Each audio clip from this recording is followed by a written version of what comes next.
Hey, Stephen and Walter. Hey, I wanted to shoot a quick video about the lesson this week, specifically Jesus' early years, and some things I think you should emphasize and focus in on the lesson. I think that their idea for the opening activity would be really good. I think you could split it up, have multiple students break up into groups. You have a big group, you have the largest group. So have them, give them a sheet of paper, and I can make sure that's in your notebook. Give them a sheet of paper, some pens, and have them split up and make lists of every adjective they can think of that describes the average 12 or 13-year-old. You can go that route because that's about how old you guys are. I wouldn't give them 5 minutes. I give them 2 minutes. Give them 2 minutes. Let them come up with that list, and then afterwards bring them back together, and then ask the 3 questions that the lesson suggests. That do you think these are the most accurate or fair words? Or excuse me, before you do that, have them kind of pick their top 3. Have them make a list, aim for 7 to 10. Then what are their top 3? Have them, then when they get back together, share those. Then which of those do they think are the most fair and accurate? Which words do they think best describe them? And finally, which of those words do you think describe Jesus and why? And use this as an introduction that we're going to be talking about when Jesus was a teenager. Now, explain that the Bible doesn't really contain too many stories of Jesus as a teenager. In fact, we know about his birth. We know about an event that happens at age 2. And then we hear about this event that happened at age 12. And basically, Luke 2:52 fills in all the details from Jesus as a 12-year-old to Jesus as a 30-year-old, okay? We don't really know about what happened to Jesus in those times. We just know that, as Luke 2:52 says, he grew in wisdom and the stature and in favor with God and man. And that's what you're going to focus this, growing in wisdom. Wisdom is something that is specifically, teenagers don't think that much about it. In fact, if we're being honest, when we think of how we would describe teenagers, wise and wisdom isn't normally an adjective that would come to mind. And yet, this is exactly what described Jesus. And as followers of Jesus, even as teenagers, we need to be striving for the same things that describe Jesus. And if Jesus grew in wisdom, that's something that we should be chasing after. So the passage for discussion is Luke 2:39 through 52. I would maybe break it up, have a couple of different students read the story all the way through right off the bat, because I think you're going to be able to reference back to it. It's a good narrative. It's the story of Jesus going to the temple and his parents forgetting about him and leaving, and then having to come back and find him still in the midst of the temple talking with the high priest and asking them questions and saying things that just boggled their mind. There's this brief, did Jesus disobey his parents? Was this a sin on Jesus' part? And the answer is no. His parents left him. He did not willingly and intentionally disobey and rebel against his parents. He just was doing what his father called him to do. And Jesus, on top of that, was not disrespectful towards his mother, Mary, when he said, look, don't you know I'd be in my father's house? Mary knew, if you remember back to last week, right? Mary knew that this baby was different. This baby was special. If you and I were to respond to our mothers when they're like, well, why weren't you where I asked you to be? Because I was doing my own thing that my real dad asked me to do. That's not going to go over well. But Mary knew Jesus was a special baby given to her by the Heavenly Father, the God of the entire universe. So it was not disrespectful for him to speak back to Mary, but, and as the lesson's going to point out, he did go with them. It says that easily. It didn't say put up a fight, didn't say whined about it. He went with them. You can kind of ask them, like, okay, put yourself in Jesus' shoes. How would you normally respond when your mom corrects you and sends you home? So there's 3 key ideas. The first in the lesson and I like how the lesson says, like, let's use discussion instead of just lecture format. So rather than you just teaching the lesson and like read the passage and then you explain everything, use some questions.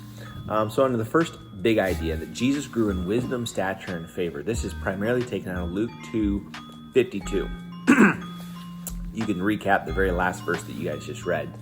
But ask him a couple of questions. Ask, like, what made Jesus a typical 12-year-old? What made him different than the typical person at that age? The fact that he was pursuing wisdom, what does that tell us about what we should be pursuing? And then I really like the very last question. What are some ways that favor can be a positive and beneficial thing, and when might it be viewed as something that's negative or unfair or preferential? The fact that he was pursuing wisdom, even as a teenager, tells us what's truly important in life. And so if Jesus pursued it, we need to be pursuing it. Second big idea is that Jesus obeyed his father and his parents. This goes back to that story, right? Even after his parents kind of fussed at him, how does he respond? How is maybe his response a demonstration of the wisdom that he's already grown in? Right? We're learning, we're hearing from the story of Jesus. Ask the second question. When Jesus stayed behind in the temple, was it an act of disobedience towards his parents? Why or why not? See what the guys think.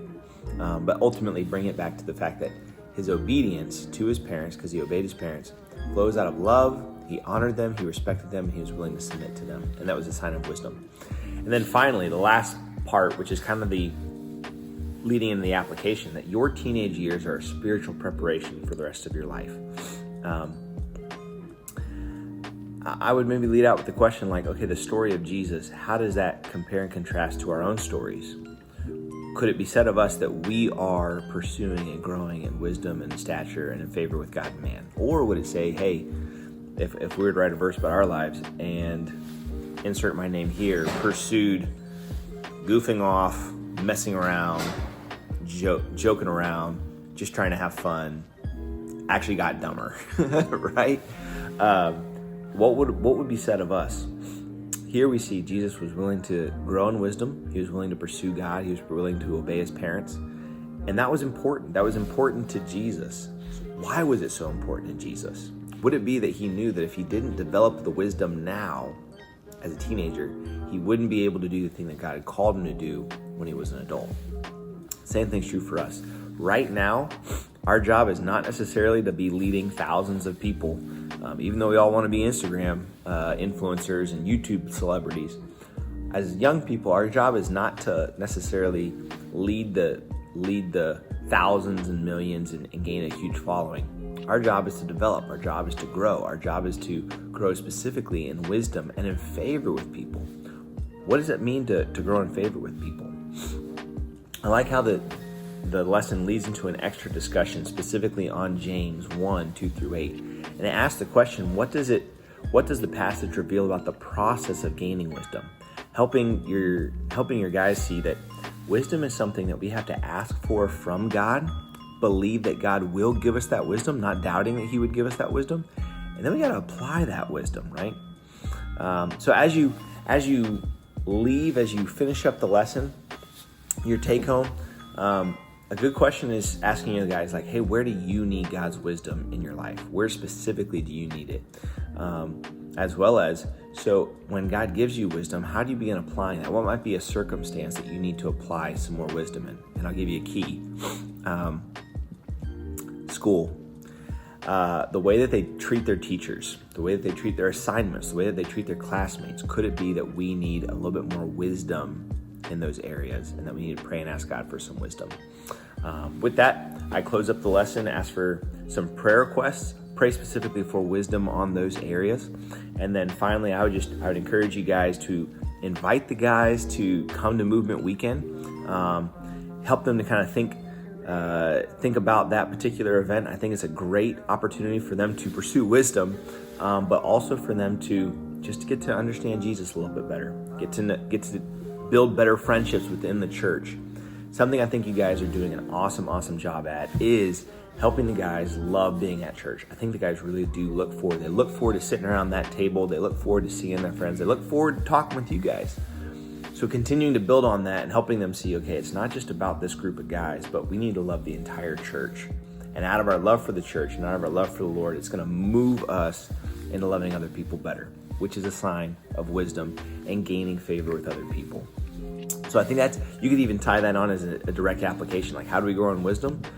One of the ways we can grow in wisdom is going to Movement Weekend and then letting them know if anyone can't go because of a financial reason that you just tell them, talk to me, and I'll make sure that we find a way for them to be able to go.